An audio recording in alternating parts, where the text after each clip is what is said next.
Well, so yes, again, welcome to all the fellow nerds this morning, and a special welcome. I haven't seen him, Dave Russell. Dave, is that you with just the Dave there? Yeah. Oh, there's Dave Russell. Welcome. Dave joined us shortly after the August meeting, thanks to Dennis Bach's recruitment efforts. So welcome, Dave, for your first meeting. I will introduce the presenter shortly. He has another commitment at 11, so let's start with the routine stuff. I'm going to mute you all, and I'll explain now what you need to do if you want to unmute yourself. First, all the paid-up members were again invited to today's meeting, and I noted all the apologies that are received on the WhatsApp group and some emails. It's also a pity Dennis Bach had to excuse himself because he recruited the latest member here. Morning, Gerrit. I just saw him there now. So please just endure our Zoom housekeeping rules before we get going. I'm the host again with Mike and Derek, our co-hosts. Raise your hand in front of your face if you need attention or if you have a question. You can also type it in the chat panel, and the two co-hosts will make me aware of that. It's important to keep the chat panel open. For those who don't know yet, just toggle switch at the bottom of your Zoom window, and in the chat panel you can type a question or any other comment that you want to make. Please keep your microphone muted unless you are asked to speak. The microphone mute button is the bottom left, that little microphone icon, so you can just toggle it on and off. You are also welcome to switch off your camera during the meeting, and there's two reasons why it may be useful. The one is it does save a little bit of bandwidth. So if you're watching videos, for instance, and you battle with bandwidth, you can switch off your camera. Just toggle on that camera icon also in the bottom left. It also prevents you from distracting other people if you do other stuff during the meeting, like eating or chasing dogs or doing other funny things. The registration for the meeting will happen at the end after the presentation. You will have the opportunity again to rate the meeting overall as well as today's presenter. And as usual, I will record the meeting and make it available on YouTube after the meeting for all the paid-up members. Okay, the very first NIR meeting was on the 26th of August 2020. At that time, we were very brave and we had 3 different topics in the same meeting. And the same happened at our second meeting on the 30th of September 2020.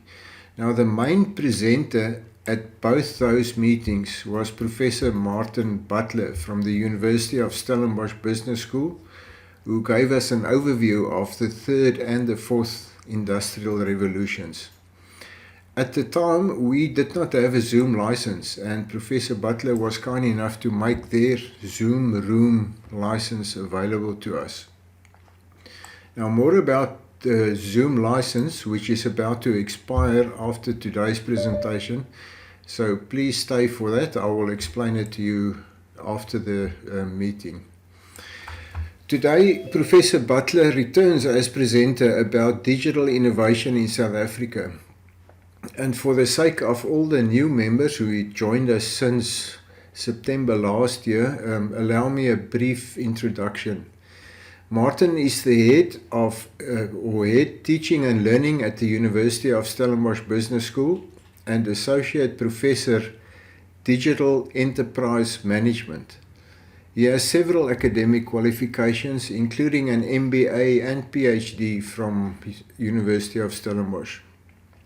Before joining academia, Martin had extensive experience in the IT world from both, well, as a software developer up to consulting, which he still does today. He also serves as non-executive director on company boards. He's a very busy man with great responsibilities, and yet he's so passionate and enthusiastic about his field of expertise that when I approached him to address us again, he had no hesitation to accept. So a warm welcome to you, Martin. The topic that I suggested for Johan today is actually a topic that didn't take me a lot of time to prepare, because it's an extract of what I do for visiting international students. We have a lot of international students. Well, up until COVID, we had a lot of visiting international students. And often when they come and visit us at the business school, I enjoy telling them around technological innovation on the African continent, because these students are mostly from North America and from Europe, but also from Asia and Australasia.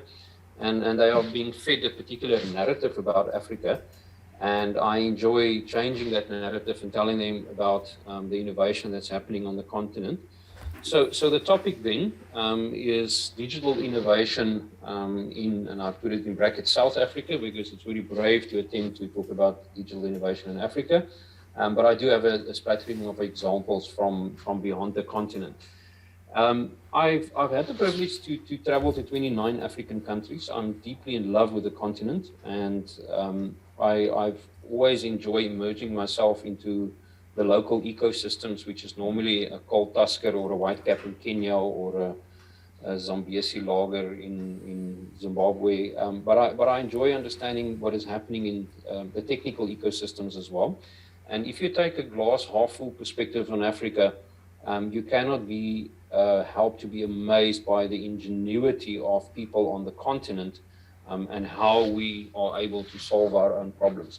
And that's what I would like to share with you today. I would like to share with you some examples of digital innovation, and I will conclude today at what is probably for me the best example of the fourth industrial revolution applied within agriculture that is developed right here in the Western Cape, just outside Wellington, is the company based. So the first thing I want to address very quickly is, what is innovation? It's one of those words that are very common in marketing slogans. So when marketing slogans start saying innovation that excites, or all of these things, then you know it's a word that's been captured by the marketing people that normally you have to pay them 5 million rand to come up with a 4-word slogan. And it's a very popular word at the moment. But I have a very simplistic take on innovation. And for me, innovation has got 5 critical components. And I will actually use this for the rest of the session. So for the rest of the session, I will literally just talk about human beings, people. We are born innovative. That's just it. If you don't believe me that we are born innovative, you've never had a 2 or a 3 or a 4-year-old in your homes, because children are really, really innovative. It's about the particular context, which is not always appreciated. So innovation is always context specific. Then it's the idea, and a lot of the work around innovation is focusing on ideation, creating ideas, and of course it's important, but it's that ability to do, and the ability to do normally sits within the humans. So we're all really, really innovative. We have great ideas in the morning in the shower, but the ones that are truly the global leaders and that change the world are the ones that take the shower ideas into their desks and they actually do something about that. And ultimately, we need to unlock an element of value. And this value, where we find ourselves today in the world, that value is not only monetary value. We talk about different forms of capital. It can be social capital, it can be human capital, it can be ecological capital. So when we're saying that innovation needs to create value, it means it must be valuable on some dimension for a sufficiently large group of people to be sustainable. And often at this stage, students would ask me, so what is the difference between innovation and invention? And I'm saying, well, you have multiple inventions that do not necessarily create value. It's great ideas executed and people would put it out into the market or do a pilot study, but if it doesn't unlock that element of value, then it doesn't qualify as being an innovation. So what I would like you to do is to please open your chat function, because for the next 5 minutes I'm going to play Who Wants to Be a Millionaire, The first correct answer will get R1 million from Johan. Thank you, Johan, for sponsoring R1 million. That's very, very kind of you. And I would like to answer the question around being South Africans. Are we innovative or not as a country? And we will go a little bit further on the continent soon. But let's just deal with South Africans. And I will start off by talking about people. So I'll first look at the people dimension and just ask ourselves is, do we actually have people that can implement these ideas? I'd like you to answer this question for me in the chat function. You can just type an A, a B, a C, or a D. And the question is, which famous South African started PayPal? Was it Celie Stron, Mark Shuttleworth, Elon Musk, or Johan Rothman? You can just indicate for us. Derek, that was really, really quick. So Derek has decided that it was Elon Musk. I see Angela can do a full Elon Musk in 5 seconds. That's impressive. Mike says it's Mark Shuttleworth. No votes for Johan Rothman. Very, very disappointed there. Johan, maybe you will not have the financial means then to pay that R1 million. So I see a lot of B's and C's coming in. And the correct answer is indeed Elon Musk. So Elon Musk is one of the people that I thoroughly enjoy reading about. He is also the person that is on my screensaver on my screen. I have a picture of his landing rockets, the book written about him, the company Tesla that he founded, and the company SpaceX that has just sent the first group of 4 space tourists into space last week or the week before. Fascinating human being, and also the person that believes that we should not just fire rockets into the sky, we should land rockets as well. Jeff, good recovery there, very, very good recovery. We will note that as a C and not your first B. But the next question I have for you is about the ability to implement, and it's the implementation of that S. If you go onto any website today, if you buy from Takealot, if you go to your bank, wherever we go on the internet, and we type in HTTPS, there's a difference between that S and the normal HTTP, and that S indicates for us that there's a layer of security on the internet, and it means that we can actually transact on that particular site. Now, the browsers we use today normally have a little lock or a little icon, and it's got intelligence built in to tell us whether it's a secure site or not. It will even warn us if we move from one site to another site which is secure or not secure. So we've moved a little bit away from looking for that S, but that S was instrumental in value exchange on the internet, because before that S existed, it was purely where we exchanged information. And after the existence of that S, we started to exchange monetary value because we were willing to give our financial details online, because we knew that it was secure, or at least there's a high degree of security on the pipe through which we would send our information. So the next question I have for you: who invented the S in HTTPS? Was it Julius Malema, Mark Shuttleworth, Aisha Pandor, or Kobus Ehlers? Jeff, very quickly. Penny goes. Penny, that was very quick. David, so a lot of B's coming through. It seems to be a unanimous B vote here. So let's see if that is. Yes. So Mark Shuttleworth, only 2 competing technologies globally, Thought and VeriSign, and one of those 2 competing technologies was developed. And Johan, you can actually share a lovely story about Mark Shuttleworth that he shared with me. Johan, I will share that with my students, because I think that's so typical for 95% of innovations that cross our tables, that it's just a little bit beyond our comfort zone, and how Johan actually met Mark Shuttleworth in the very, very early days. Johan, I think you said he worked from a garage in Durbanville. Yeah, at the time I was working with Boland Bank. Derek was also a colleague there, and we were looking at ways to make internet payments safe. Boland Bank was one of the first banks who actually worked with Visa and MasterCard to implement that.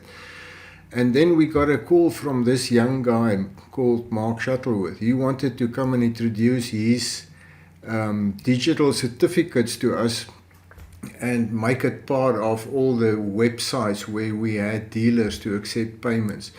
And I mean, we asked him all the questions, but he was working from a garage in Durbanville, and eventually we said, no, you don't have the right stuff, we cannot accept it. So Yeah, I think he's laughing at us after that experience. Maybe there's an honorary mention in his autobiography. I think it's called Here Be Dragons. I will have a look for that, Johan. Maybe you mentioned him there. Ladies and gentlemen, so yes, Mark Shuttleworth. The other two individuals, Aisha Pandor, a fantastically innovative person. Sweep South, you may have heard of Sweep South. Aisha won multiple awards for the multi-sided market where homeowners can get what they call sweep stars, domestic servants. And Aisha started that business. She actually spoke at the South African Innovation Summit last week. A really interesting person. And then Kobus Ehlers is the inventor of SnapScan. SnapScan today is owned by Standard Bank, but Kobus Ehlers worked for Mixit. Some of you may remember Mixit. We'll get back to Mixit later. And Kobus developed SnapScan and later sold SnapScan with his team to Standard Bank. Right. Then the last one I want to explain, and which is really important for today, is the relevance of context. Because the context quite often lead to innovation. We are currently working with our colleagues in Brazil, FDC, one of the top business schools in the world. And we enjoy working with Brazil because the context in Brazil and South Africa are very similar from certain dimensions. And challenges that we have within the business school environment is very similar to the challenges they have in Brazil, whereas I speak to my colleagues in France or Germany or in Canada, they don't understand our challenges because their context is different. And here's a perfect example of a South African innovation born from context. So 35% roughly of all fuel that you put into your car in any garage in South Africa, so wherever you fill your car, is either made from natural gas, crude oil, pinotage, or coal. If you can please indicate for me that. Leonard was very, very quick with the D there. Leonard says it's coal. Jeff says coal as well. And I see the D's starting to come through. Thank you, Penny. So, of course, the correct answer in this instance is that it's not natural gas. We have very limited deposit, although we hold thumbs for the Brolpada deposit. Crude oil we don't have. Pinotage we have copious amounts, also a lovely South African innovation, but please don't make fuel from that. We have a much better use for pinotage. And then coal is just the reality of our world. And it is context specific because South Africa has more coal than what Saudi Arabia has got oil deposits. South Africa has got massive coal deposits. Yes, it's low quality coal, it's brown coal, there's a high moisture content, but nonetheless, although we don't have crude oil and very limited natural gas, we have coal. And that's why we bought the technology that the Germans actually developed in the end of the Second World War when they ran out of fuel for their aircraft. They developed the technology, the French continue to work on that, and we bought the technology, and today South Africans is leaders on that particular technology. Now, this impact of context is what I want to use for the 5 examples that I want to share with you. And I have this very old quote, and Derek will tell you that Gartner is really around technology. It's a very renowned technology research firm. So Gartner was certainly talking about technology when they wrote this in the report, but I like to think of it as a broader concept to say that innovation does not come from a laboratory, which is not entirely true. There's lovely things happening in laboratories, but it does indeed come from solving real life problems. And the important dimension for me is regardless of how sophisticated the market may be, with the goal of enriching people's lives. So whether you're sitting in a cutting edge laboratory in Sasol or in some high technology firm, or you have crops in the middle of Zambia that you need to get somewhere to a market, or you're a substance fisherman on Lake Victoria and you would like to know where to sell your fish at the highest rate, you have the same desire. And within that particular context, we find fascinating examples of innovation. And the question then is, so what around the rest of the continent? Do we also see high levels of innovation? And the reality is the African context is really, really conducive to innovation.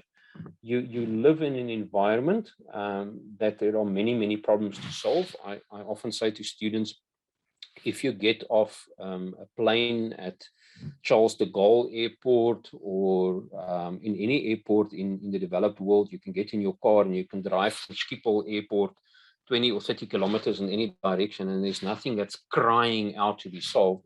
If you land at Cape Town Airport and you drive 20 or 30 kilometers in any direction, you see a lot of challenges and a lot of problems. And from this hotbed of challenges and problems that shouldn't be an excuse, it gives us an opportunity to solve many, many problems. And indeed, on the continent, anything from basic needs to communication, access to information, a lot of educational innovations on the continent, and ultimately anything to improve people's lives. And my personal opinion is that if you have great ideas, there's no better place in the world to be. And also, I always smile when people say it's dangerous to travel in Africa. I think with the exception of Nigeria, South Africa is the most dangerous country in Africa. I've never felt unsafe in the rest of the continent as I felt in South Africa, and Nigeria scares me a little bit as well, I have to say that. But these are the examples that I would like to share with you, depending on whether the video is actually working. I will share more or less examples with the videos. If the videos are, if it's stuttering and the sound and the quality is not good on your side, then I will just tell you the story. But I'd like to tell you about Kalimu Salama, Impedigree, M-Pesa, Lodoc scanners, Wild Earth, the Garmin Vario device, and I would like to conclude with a pick logger as being a lovely example, very, very close to home. So the first example I would like to share with you is the Lodoc scanner, because it's such a beautiful story of being context specific. In the diamond mining industry, which is of course very big in South Africa and Namibia and in Botswana, they have a particular challenge, and the challenge is that people can hide diamonds anywhere. So you can hide a diamond on your body, you can put it in your shoe, you can put it in your mouth. And they then developed a radar scanner in the mining industry that you can scan a person's full body in a couple of seconds. And this scanner, then you can scan all of the workers. I don't know when is the last time that you've gone for x-rays, but x-rays is when you go to the Mediclinic hospital or the Netcare hospital. A person says, put your hand on this bench over here. A very, very big machine comes. The person runs away and go and hide behind a lead-covered wall. The big machine goes vroom, vroom, vroom, vroom. Then they come back and they start twisting your hand in all different directions. And after having twisted your hand in 3 directions and broken your hand, which didn't really had a problem, and running away behind the lead-covered wall, you now have 4 or 5 or 6 flat images of your hand.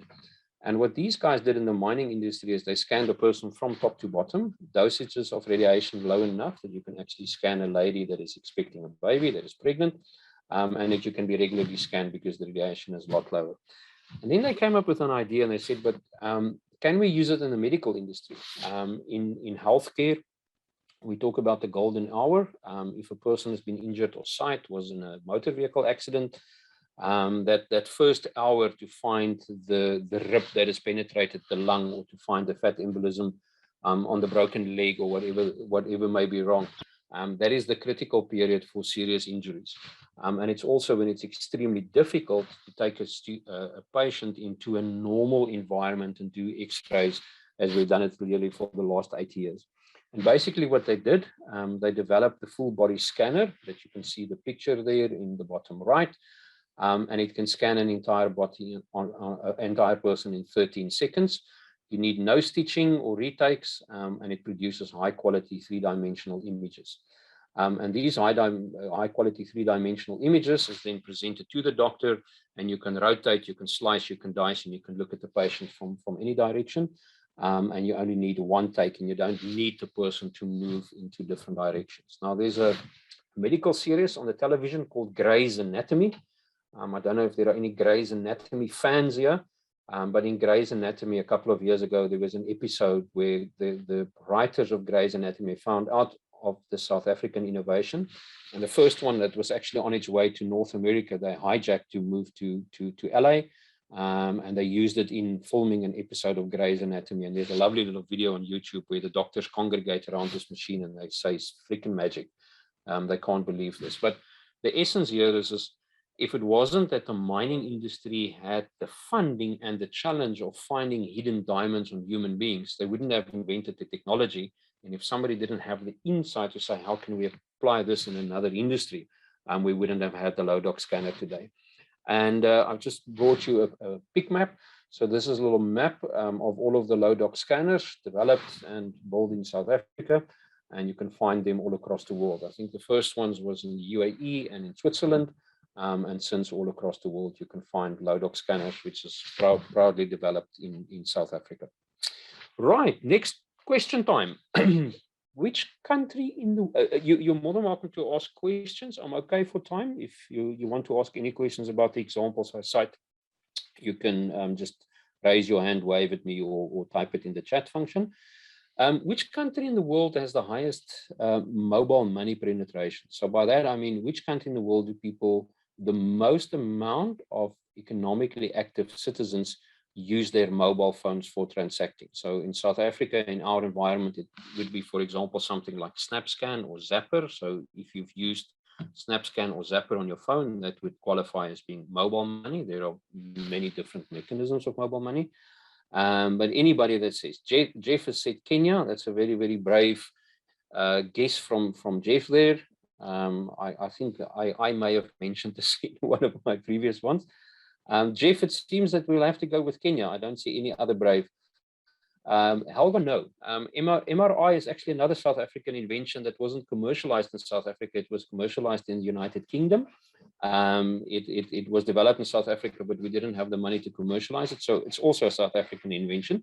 But the Lodox does not replace the MRI. It replaces your normal X-rays, the vroom vroom X-rays, whereas the MRI, if I'm correct, I think is more about soft tissue scanning, and you can see a lot. So the Lodox scanner is for bone. You can see the bones in your body. Sherry, India, very high users of mobile money. Rudolph, China, also high users of mobile money. Gerrit, Uganda, yeah, spot on. Uganda is also high users of mobile money. But Jeff was spot on. And I use a quote from 9 years ago, because 9 years ago, if I said to any group of South Africans mobile money, we haven't heard of SnapScan yet. We haven't heard of Zapper yet. We haven't heard of any of these mobile inventions. So 9 years ago, mobile money in South Africa was in its infancy, and there were a couple of banks trying it out, but they were really, really struggling. And at that stage, already 68% of Kenyans. So well done, Jeff. 68% of Kenyans. And you can see Gerrit's Uganda as well. The density of the color gives you an indication of mobile money penetration. So Kenya, the highest in the world, but Gabon, Sudan, and Algeria, and Uganda, and Tanzania, and Burundi also fairly high. Now, the principle, yes, indeed, Penny, you're spot on. It is M-Pesa. So there you go. Now, I love Kenya to bits. I must admit, I really, really, really, really love Kenya. I enjoy nothing more than going to Kenya. It's a 4-hour flight from Johannesburg, and you're in Nairobi. But here's how the Kenyans distributed money. If I could South Africanize it, I'm working in Cape Town, and my parents is in Pitsonderwater, and Pitsonderwater doesn't have a bank branch because there's not a lot of banks. The financial system in South Africa, which is extremely well developed, is poorly developed in Kenya. And what I would do is I would go outside Cape Town to a bus rank or a taxi rank. I would walk up to a complete stranger. I put 1,000 rand in a brown envelope, and I would say to this complete stranger, my parents live in Pitsonderwater. I see that you are going to Pitsonderwater or Koekenaap or wherever. Would you please ensure that this 1,000 rand reach my parents there? And I would put my parents' address and details and telephone number on there. And what transpired then is 2 or 3 days later, I would get a phone call from my parents from Pitsonderwater telling me, thank you for the 900 rand that you have sent us from Cape Town. There was kind of a 10% handling fee that was never formalized, never agreed upon, but that's how money moved around in Kenya. And when the guys came and invented M-Pesa, all they said is, can we use prepaid airtime? So we can buy prepaid, what we call in South Africa, pay as you go. We can buy prepaid airtime anywhere. What if I can sell the prepaid airtime? And that's literally all they did.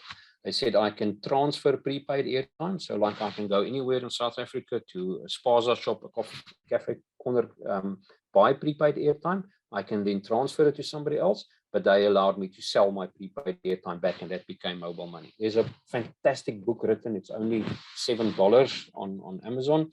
The M-Pesa story. It's a lovely book of how regulation follows innovation, how the regulator actually tried to stop this. But it's a fantastic story, the M-Pesa story. And the principle is just using the mobile airtime, and you can transfer the money between individuals. And again, I've used a graph here from 2013 because I want to show you how far ahead of the curve the Kenyans have been. So in 2010, they actually started M-Pesa, and you can see the revenue from M-Pesa going from 0 in 2009 to 21 billion Kenyan shillings. And the transaction value is about a billion US dollars per month.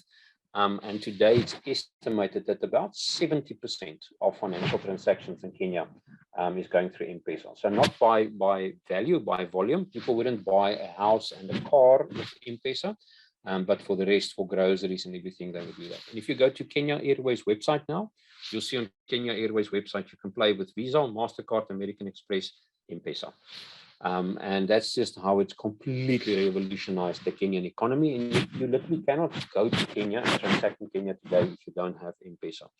Now, here's an example of global mobile money usage. So looking at the Sherry and Rudolph's cases of India and China. And what you can see there, the turquoise bar, and again, I've used that traditionally because mobile money literally only started globally in 2009 and 10 with M-Pesa. And if you look at that, you will see by 2016, more than 50% of global active mobile money users is from sub-Saharan Africa. Not Africa, sub-Saharan Africa, one of the poorest regions in the world. And this is because of the context. Now, interestingly enough, later I will ask you a question and then you will know when mobile money started in South Africa. But South Africa mobile money never took off at the same rate because our context is different. In our context, if I have 1,000 Rand in Cape Town and I want to give it to my parents in Pitsonderwater, there's a very high likelihood that there's a bank branch of one of the big banks close by and I can do a deposit and they can go to a bank branch. But where you do not necessarily have that, like in the rest of the continent, you would find that people embrace this. Now, I'm always apprehensive of using this word, but I do think it defines what happened because of M-Pesa. It's often said that marijuana is a gateway drug. It's where people start and then all other terrible substance abuses follow from that. But M-Pesa was to an extent a gateway drug for innovation in East Africa. Because it was followed by M-Swahili, which is complete mobile banking, M-Copper, where you could buy solar infrastructure and install it in anywhere, and then Kalimu Salama. And I'd like to explain Kalimu Salama because for me, that is one of the best ideas or one of the best examples of a business model that was rethought of because of mobile money. So what this little busy picture tries to indicate, and then I will have a 2-minute video that I hope that you will see the details of, is subsistence farmers in East Africa are quite often trapped in a vicious cycle of poverty if there is 1 year where there's a flood or a drought. So if I don't have crops for 1 year, it normally means that I'm trapped into a cycle of poverty. In commercial farming, we have risk insurance, so farmers understand that, but subsistence farmers don't have that. And what Kalimu Salama does is when you buy the seeds, you can actually pay a 5% markup to insure the seeds, or you can pay a 10% markup to insure the crops as well. That is at the co-op or the store where you buy the seeds to go and plant. Your policy is registered on your mobile phone, and then they have implemented and deployed automatic weather monitoring stations. So throughout that entire area, they have these weather monitoring stations, and these weather monitoring stations, they would then monitor for floods and droughts. If there is a flood or a drought and there's a particular threshold, then the payout is happening automatically on mobile money on a person's mobile phone. No taxation, no person that needs to come out. So all of that very high fixed cost in the insurance industry is completely taken out of the business model because they can monitor the weather. And they have certain thresholds as well. I can't remember, but the detail, you know, if it's 50% more, less than 50% more or less rain, then there's no payout. If it's more than 50%, then you get a 50% payout. If it's an 80% variation, then you get a 100% payout. Very simple, stratified mechanism, but a very clear mechanism to do that as well. So here's the video from M-Pesa van Kilimu Salama. Johanna, I have shared the sound. I hope it comes through quite clearly on your side. It's a 2-minute video clip. I have 2 other videos. If this video is not very good, then I'll drop the other 2. But this is the story of Kilimu Salama.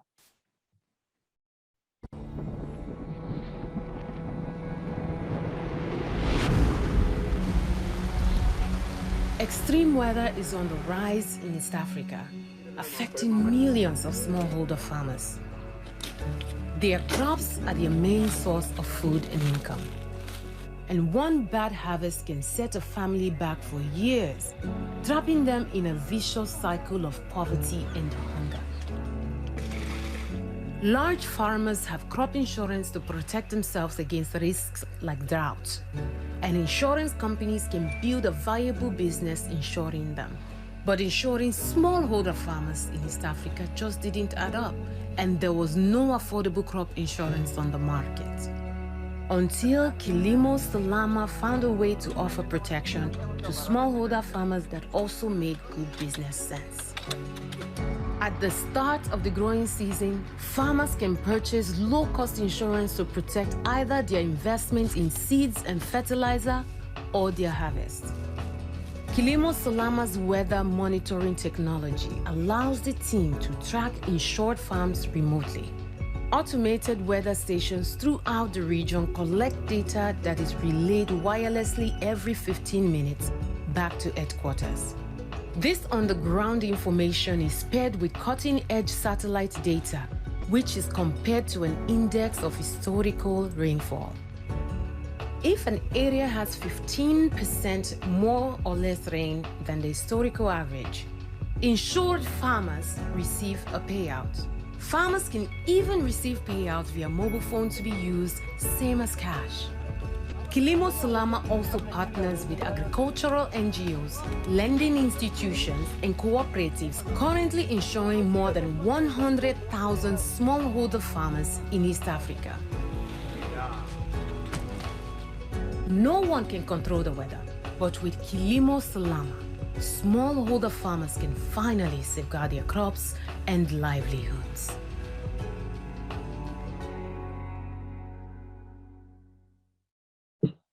Thanks for letting me know, Derek. I appreciate that. The underwriters of this is actually Santam, the South African insurer.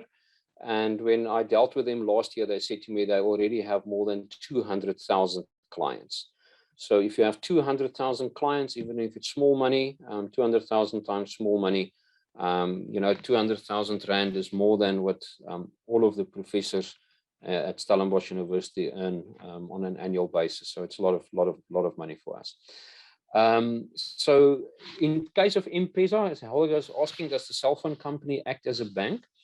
Helga, part of the challenge of mobile money in South Africa is you cannot deliver the service that M-Pesa is delivering without a banking license. So if M-Pesa, and they did indeed try in South Africa, they needed to either get a banking license or they needed to partner, and they partnered with one of the 4 big banks in South Africa. In Kenya, they used a regulatory loophole that the regulator then closed, but then they also registered for financial services license. So yes, the company, indeed the cell phone company, would need to have in a South African environment a banking license, financial services license, which most of them do now in e-bank. But in the early days, that was one of the reasons we didn't see that. Okay, story of Kilimu Salama. I absolutely love the story, and I love how it makes a difference in people's lives that really need it.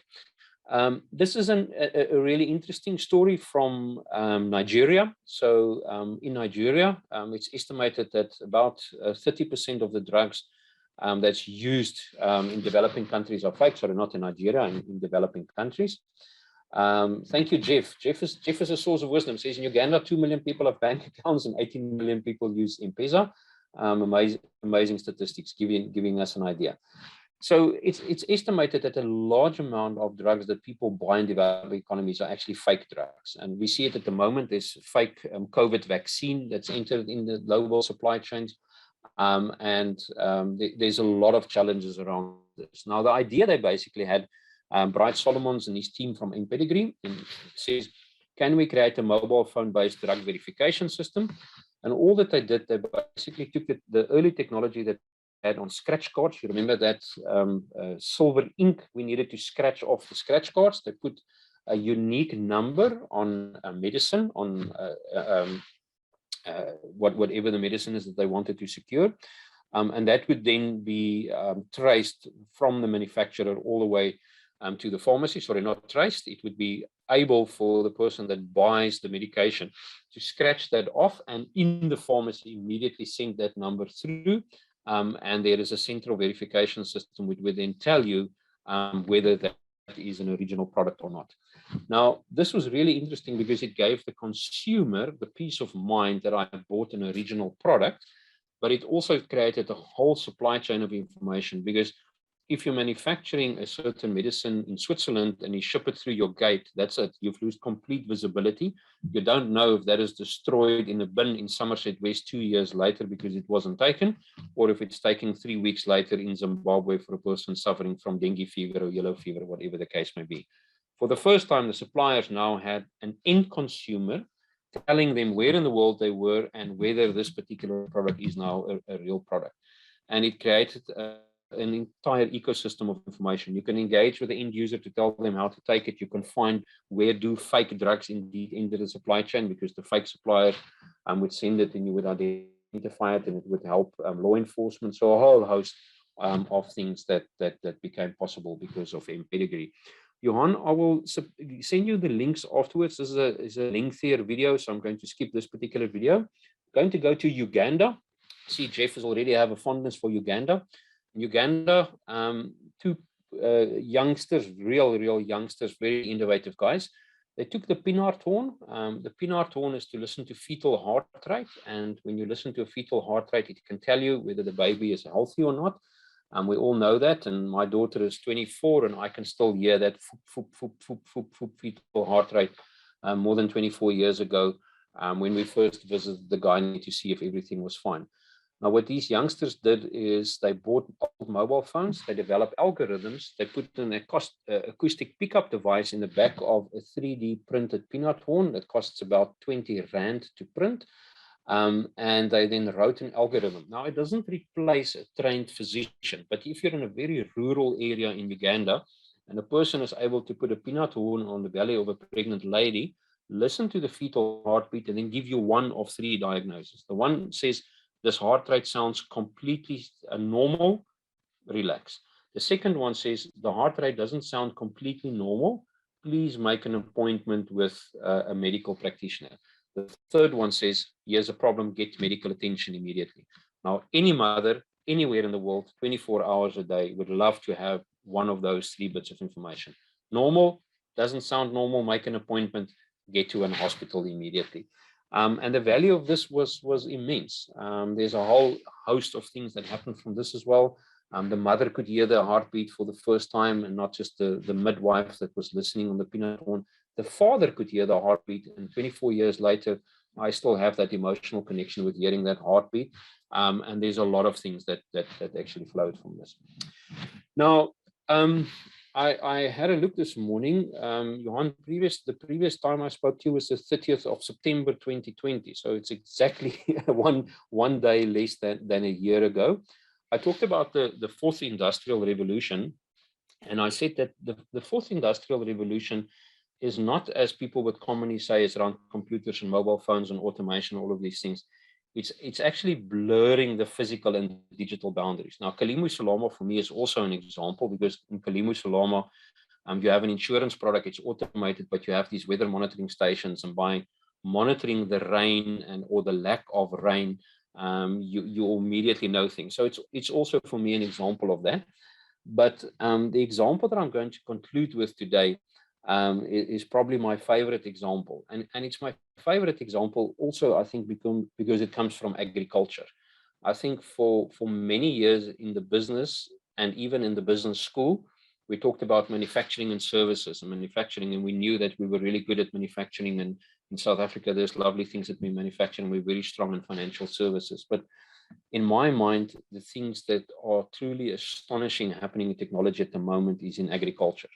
There are so many interesting things happening in agriculture that I could literally talk for hours just around technology and cutting edge technology in agriculture.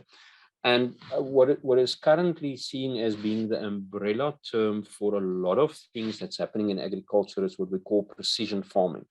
Now, precision farming is because modern farming equipment have sensors, and they can accurately tell us how many fertilizer we're putting on a particular ground, how many water are we doing, what is the soil moisture content.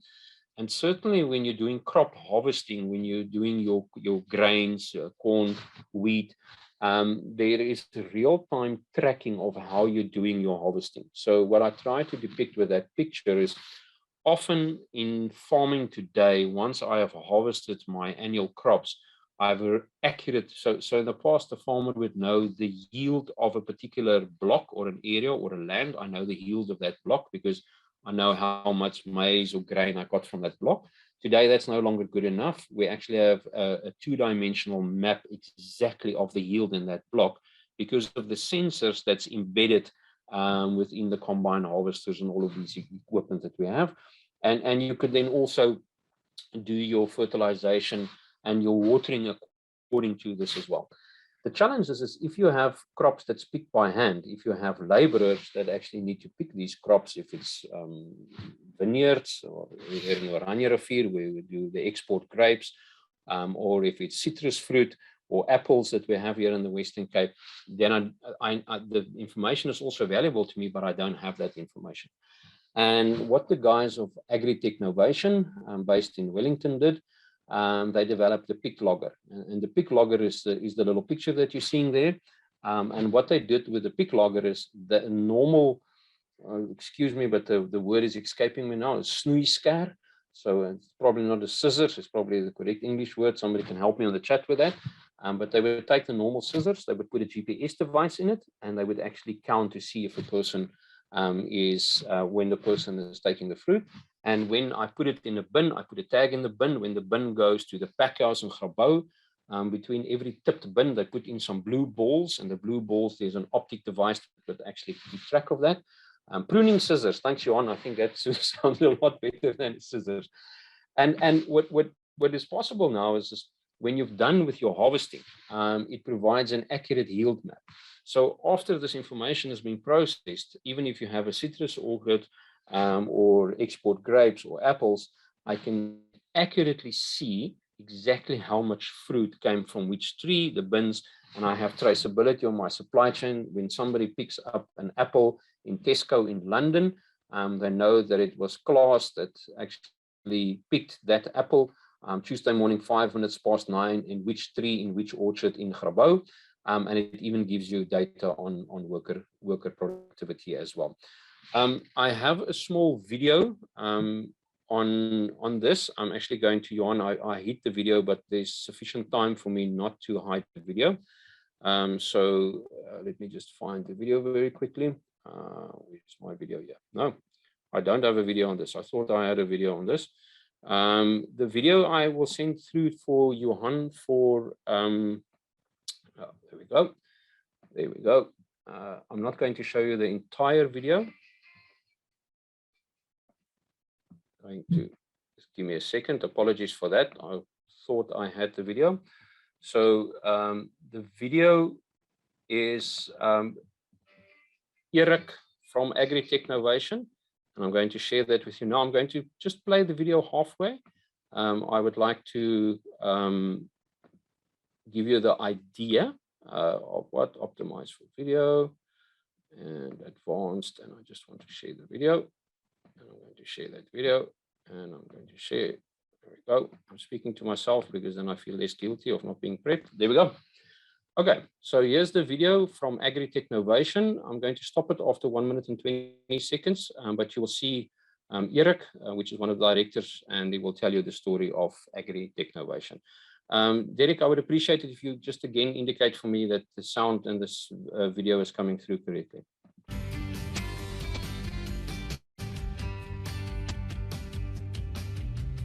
Agri-Tech Novation is a South African company that is focusing on services, precision farming services, and then on-the-edge foliar products, biostimulants, plant growth regulators. PicLogger is a novel technology that we patented worldwide. The main thing of PicLogger is to give a yield map on fruit crops, to give a farmer a good idea where he's harvesting what amount on a block basis. So PicLogger, you've got a scissor. In the scissor, there's a little device. The device will lock GPS points and the amount of snippets you make in the orchard. And according to that, we will create a map that actually shows where is the yield in a ton basis on a block. This product is revolutionary because currently there's nobody in the world that's doing that. That's one of the main things. And secondly, we think out of these maps, a farmer can make a lot of more informed decisions on what he needs to do on that specific block, and that will help him to actually increase yield and quality and cut costs. Proudly South African innovation. Lovely, lovely story. The PicLogger, and it's the final example that I wanted to give you today. I'm going to wrap up, but I'd like to wrap up by just giving my perspective on. Let me just share very quickly. Basic share. I'm sharing my screen. Advanced share. Yeah. There we go. There we go. Okay, so that was the PicLogger, and I'd like to conclude by just giving my perspective on innovation. I think the context of the African continent is that we have many challenges. There's no doubt many challenges on the African continent, and we will continue to have that. But from these many challenges that we have on the continent, there's also the opportunity to have great ideas. And what we see is, I've given you an example. I have another 60 of these. I always struggle to decide which to share. Giving you a couple of examples of people that actually use technology to do certain things that created value to address some of our challenges. And for many of these ideas, we find that it actually goes to the developed world as well. So PicLogger is currently making big inroads into North America, in the USA, into Australia, and to New Zealand as well. And we find that ideas born on the continent and in our country actually start changing the world. And in that vein, it's my last question for the day. And the last question that I have for you for the day is just this one. Which South African invention was a global first or second that presented value and was copied way behind our borders? So which of these was either the first or the second in the world? Was it online ticketing? Was it mobile instant messaging? Was it electronic distance measurement? Or was it mobile payments? And I've just lost my chat function. Let me just get my chat function back again. And just to see some answers coming through. I see B is incorrect. Jeff, you've had a very good hit rate, Jeff, but B is incorrect. Gerrit, C is incorrect as well. Dai, very good surname, Dai, but unfortunately your surname didn't save you this time. B is incorrect. Derek, B is incorrect. Les, A is incorrect. So that just leaves D. Let's see who's the fastest fingers first for a D. Do I have a D from anybody? Do I have a D? Do I have a D? First time, second time, first time. And D would be incorrect as well. So I mean D, Jeff, well played. Very well played, Jeff. But even that didn't save you because the correct answer in this instance is that online ticketing, we were the first in the world. CompuTicket, despite the horrible interface they have today, we were the first.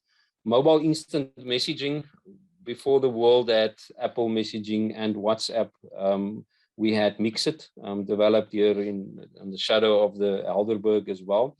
Electronic distance measurement, when we measure distance electronically, and even the ball speed when people are playing tennis or cricket, that was developed in South Africa. And mobile money. Actually, the first country in the world with mobile money was Indonesia. Second country in the world with mobile money was South Africa. We were before Kenya, but we didn't. Mobile money wasn't popular in South Africa because it wasn't necessary in South Africa. We had a top, well-developed financial services system, and the Kenyans just taught the world how to use mobile money. So all of these are examples of things that we were either first or second in the world. And I'd like to conclude by saying I think we have a country and a continent of opportunities. Our context is different, and our context has many challenges. I'm not blind for the challenges in our context. I get as despondent as the person next to me. I also have to sigh very deep and sip a pinotage late at night when I look at many challenges in our country and in our continent. But I also think it's a context that we have great ideas. There are fantastic people on the continent that actually does something about it. And I hope to have provided you with a small snippet of some of the value that we had. Penny, many other innovations coming from South Africa. I'm so glad you asked that, because I have another slide with a couple of South African innovations, and let me use that as my final slide. Many other innovations, and the ones that you may not necessarily know about. I've just shared that slide very quickly. Creepy Coroli Dolose, that's the distance measure, the Lodoc scanner, Prattley Polythortic Consulting, so many other examples of South African innovations as well. Johan, thank you so much. That is it for me for today. I have a minute or two for questions. I'm not running the 11 o'clock, but I also think you have some things that you want to wrap up with. Yes, Martin, thank you for a very interesting presentation. And well, at least we can say we don't live in a boring continent. It's very interesting, yeah. Many things to do if one is interested. So thank you very much. I know you did tell me you've got an 11 o'clock appointment, but yes, if there are a few more questions, people can turn on their cameras again and or put it in the chat panel. Yeah, I think Jeff mentioned an interesting one. The cell towers disguised as palm trees. Yeah, Jeff, I didn't even mention that. That's also a lovely aesthetic. And Jeff, isn't that a lovely example of value, which wasn't monetary value, but it was aesthetic value, an idea that somebody created value, but the value wasn't money. It was aesthetically more pleasing than having a horrible cell tower in your neighborhood.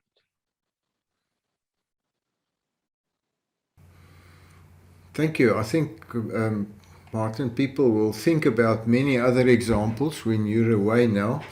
But can I just say again, thank you very much. And this is your third presentation, and definitely, hopefully not the last. I'm sure I will knock on your door again in future. 28 September 2022. Yeah, we make it an annual date on that date. So thank you very much. Thank you, Johan. Lovely seeing everybody again. Thanks for all the help and the good examples as well. Good. Today was the last meeting, as I mentioned earlier, with our first year's Zoom license. I linked the 1 year Zoom license period to the annual cycle for NIR membership. That means that a new NIR year starts in October, and we all have to renew our membership. Now, I've already renewed the Zoom license for the coming year, and I will send out a newsletter with all the renewal information. The good news is that your contribution towards the new year's Zoom license will be 14% less than the current year. It will be only 61 Rand compared to this year's 71 Rand. Now, that's mainly due to a better Rand-dollar exchange rate, as well as a discounted price that I received from Zoom. The 61 Rand contribution was calculated on a very conservative number of members for the next year. So hopefully everyone will renew their membership, which will then result in a surplus of funds that we will carry forward again for the next year to the benefit of members. Now, in line with the U3A requirements, I submitted detailed financial records to the treasurer of U3A Helderberg. It's also available for any U3A member wishing to have an insight in those financials. but I will also mention it in the newsletter, especially for the people who aren't present here today.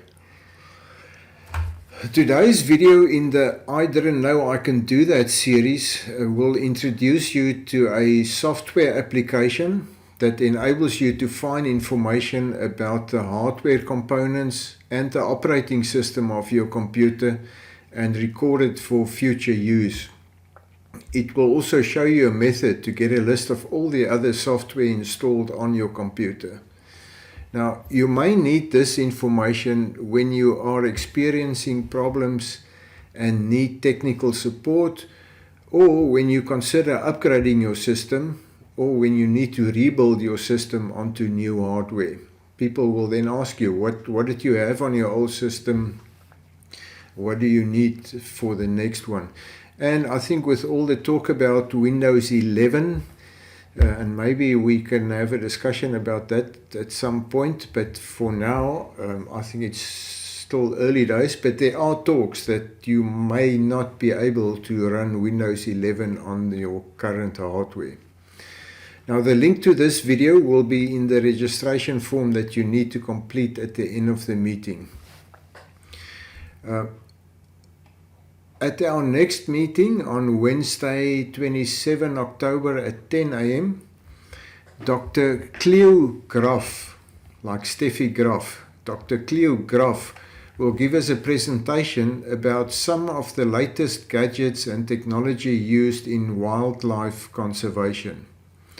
Dr. Graf is the Manager for Research and Development Department at the Southern African Wildlife College near Hoedspruit in Mpumalanga. Now, as a wildlife and nature enthusiast, I'm really looking forward to her presentation. The link, as I said, the link to the I Didn't Know I Can Do That video will be in the registration form. All the links related to today's meeting will be emailed to you as soon as I completed the editing and the uploading of today's recording. And then again, just for the new members, the registration form will require or request your email address and then your rating of the meeting, as well as optional comments. It should take you less than 3 minutes to complete, and thank you again to everyone who's leaving comments and suggestions in the form. So just before I post a link to that registration form in the chat panel, any other questions or comments from anyone? Okay, so I'm going to post a link now in the chat panel. So you just need to click on that link. It will open a new window of your browser, and then the form, you just type in your responses on the form and remember to submit it at the end. You can keep it open even if you exit the meeting, just continue on that window of your browser. And there is the form. I'll keep the meeting open a while if anyone has got a problem to find that form. But otherwise, it's the end of the meeting. Thanks for attending.